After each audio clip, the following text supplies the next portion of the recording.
This planet is still going to blow. The core has been completely disintegrated. 5 minutes. That's how long you have. And thus began the biggest lie in TV history.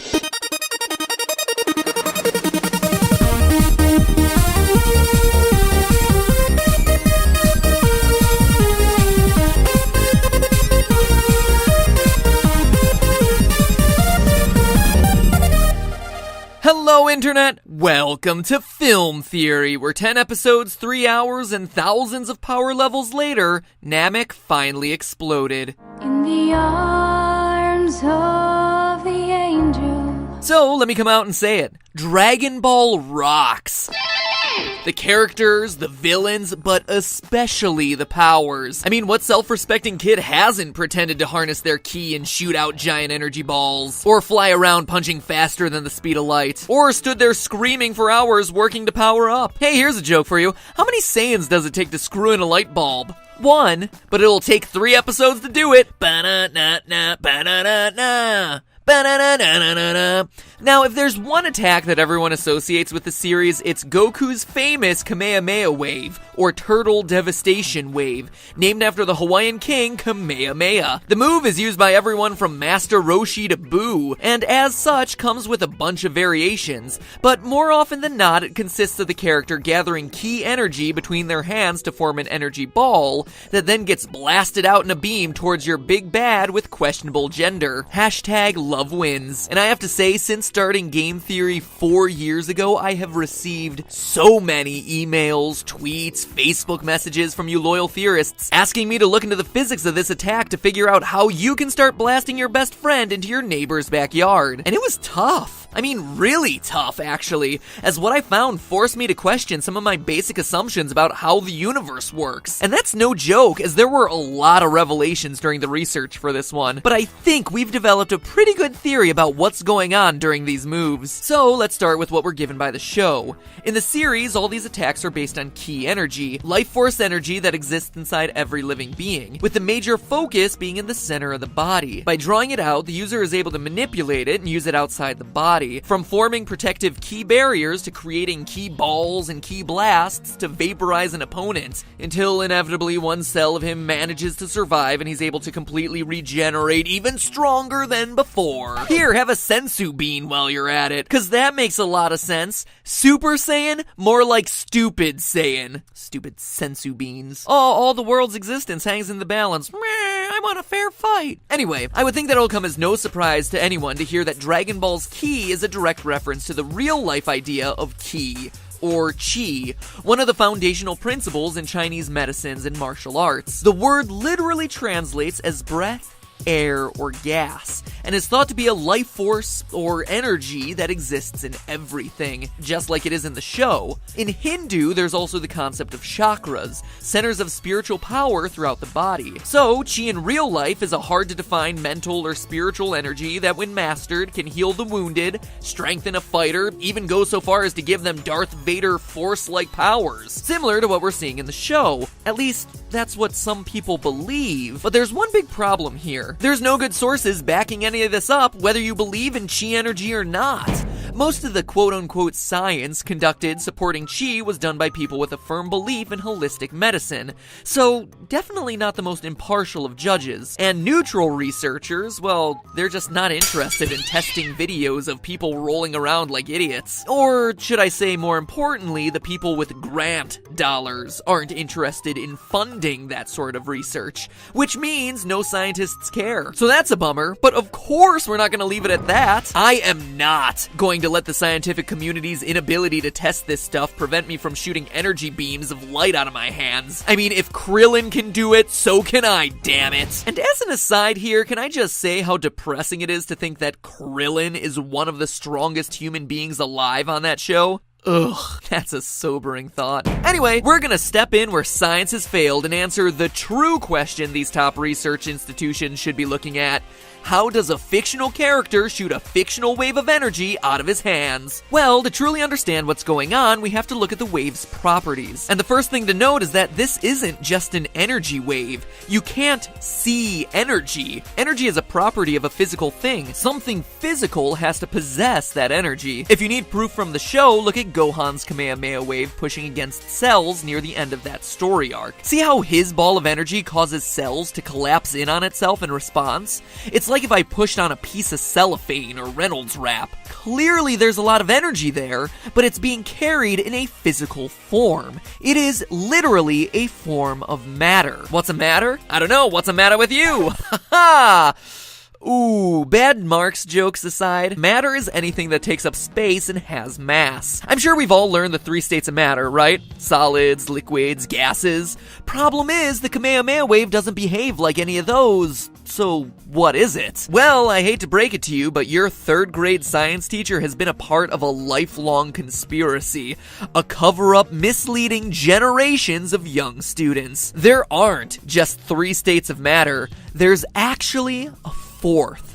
Plasma. And it's this 4th state of matter that unlocks all the secrets to Dragon Ball's energy blasts. In fact, let me tell you how big this lie you've been told actually is. Solids, liquids, and gases make up 1% of the universe. 1 measly percent. Matter in a state of plasma makes up the other 99% of the observable universe, which makes humans quite literally part of the 1%. So stop occupying Wall Street, you hippies. So why have elementary school science teachers hidden this fact from generations of kids? Well, 3rd grade is pretty early to be learning physical chemistry, plus plasma isn't something that we run into all that often on Earth. You're probably most familiar with it thanks to fluorescent light bulbs. What's lighting up in there? Plasma. Lightning?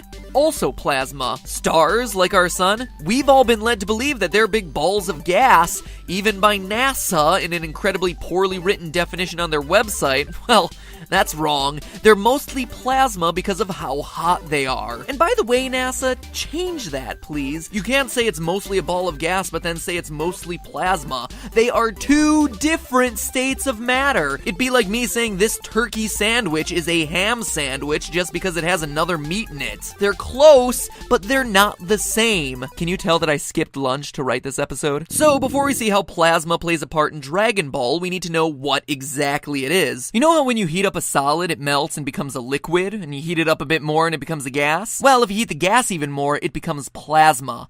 Basically, the electrons in the atoms of the gas get so excited they start to break away. So what you end up with is this soup of negatively charged electrons floating alongside positively charged ions from the atoms that have lost their electrons. Long story short, the main thing to remember is a plasma is a superheated gas. So when Goku makes a ball of energy appear out of nothing, that's not 100% true. There's gas, air between his hands that he's superheating to create that ball. So the next logical question there is, how is he heating it up? And the answer is surprisingly simple, just like a fluorescent bulb. When you turn on a light, electricity is sent through the gas in the tube, supercharging the atoms so that the electrons start popping off, creating the glowing plasma to illuminate the room. The characters in Dragon Ball are doing the same thing. Their key power is really them harnessing their body's electric potential and focusing it on areas around them. Skeptical?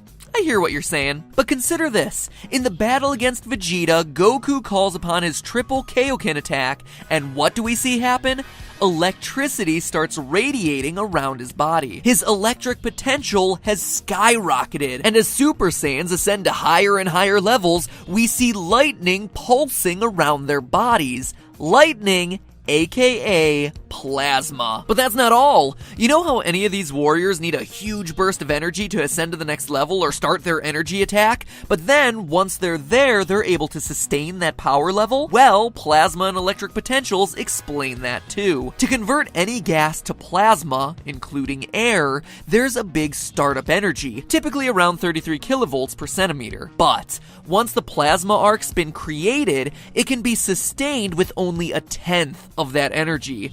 3 kilovolts per centimeter. By that same principle, the arc needs to be started next to its energy source, but once there, it can be drawn out to 10 times the distance from said source, which in the case of the Kamehameha wave is why the wave starts near Goku, and then can A, reach out so far away from him, and B, is so much stronger when launched near the opponent. Like when Goku chose to fire it point blank at Cell as his last-ditch attempt to finish the fight. Speaking of villains, during the second coming of Broly, we see that Kamehamehas can combine to become even stronger, as Gohan, Goten, and Goku join forces for the so-called family Kamehameha. It would be a touching moment if I weren't so distracted by the fact that Goku is literally a spirit in this instance. If you'll pardon my little rant here, but I mean, okay, the guy dies and is wished back into existence every 10 episodes. Fine, I accept that. But for his attack to be viable when he's still technically a ghost?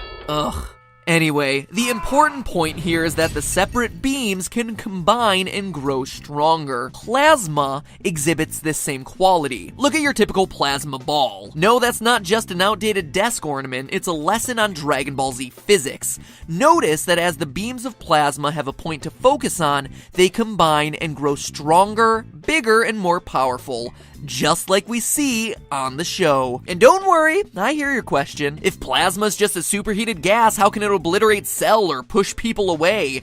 P.S. Goku should have won Death Battle. Hashtag butthurt. Well, listen up, salty Superman hater, because that's probably the single biggest clue that these beams are plasma instead of just pure energy. You see, the wild thing about plasma is that they're nothing like a gas. That's why they qualify as an entirely separate state of matter. Remember that this is the stuff that stars are made of, so Goku is basically creating a small star in between his hands. And at high temperatures, plasma becomes thicker, more viscous, to the level that it can physically be pushed. That's why everyone from Frieza to Buu can try to stop these things with their hands. It's also how, in that earlier example, Gohan's wave is able to push cells back into the sky. It's a denser plasma beam able to overcome the momentum of his attack. It's also how Goku is able to form a ki shield. It's the same plasma shield technology that the company Boeing has just patented. I kid you not,